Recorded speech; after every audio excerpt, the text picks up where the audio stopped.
Okay. So say your name, Carlo Ratti, your Twitter account. SENSEable City Lab. In 30 words or less, tell us who you work for and what you do. I'm part of the SENSEable City Lab. It's a research lab at MIT, and we try to think about the future of cities. Do you have a website or blog?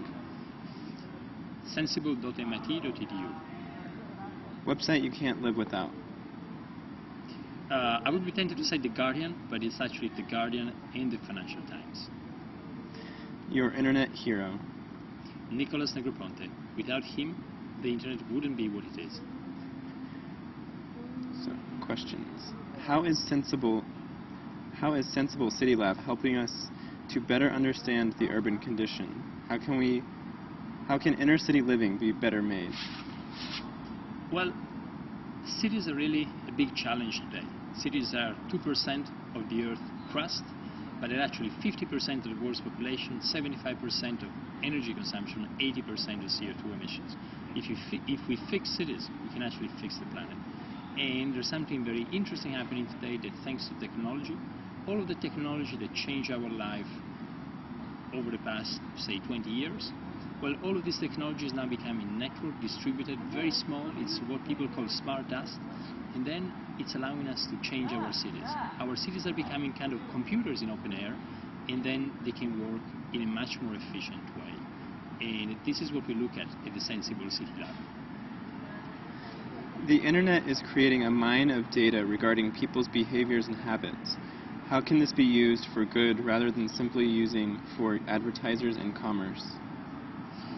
There's no doubt that the amount of data we have today is unprecedented. And this data is about people, is about how cities behave, is about transportation, all of these different aspects. And if we mine the data, we can actually learn a lot about our system, about complex systems, and also how to make them better and more efficient. And I think this should really be the priority, how data can be used for the public good, how data could be managed by individuals themselves, not by big corporations, and individuals who will contribute them for the public good, for make our cities better, more sustainable, more livable. Is there a need for greater cross-disciplinary collaboration, such as projects like SENSEable City Lab, to solve the world's problems? How easy is it to marry these disciplines to good effect? Well, our lab is an incredible place. It's a place where you have people from almost every discipline. You got physicists talking to sociologists, you got people from mathematics, from engineering, from computer science, from design, from planning, from economics, from really the whole spectrum of disciplines. And if you think about that, that's because cities are such complex systems. They're a system where you got people, where you need to look at the technological aspects, where you need to look at the spatial component. And so all these disciplines, they go from the disciplines dealing with space, the social sciences, the hard sciences, the technology disciplines, all of them need to converge. And the city is really the common language for us all.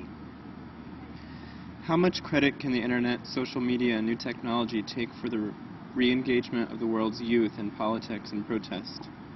Well, what we're seeing today in the Middle East and what is happening broadly at a planetary scale is very, very interesting. And it's really the opposite of what we saw over the past 20 years. Over the past 20 years, we saw going from the physical space, from the physical world, to the digital one. That's what everybody did, digitizing physical information. And today, for the first time, we can actually go the other way. We can go from the self-organizing power of social network, we can go from the digital space back to the physical one. And the only way we can solve tomorrow's problems, problems like climate change, like CO2 emissions, is really if you do that. If you self-organize on the digital space and then promote physical action in the real space. And I think the Obama campaign was a great example of how to do this for electing a president. What's happening in the Middle East today is another example, and I think we'll see more and more of this.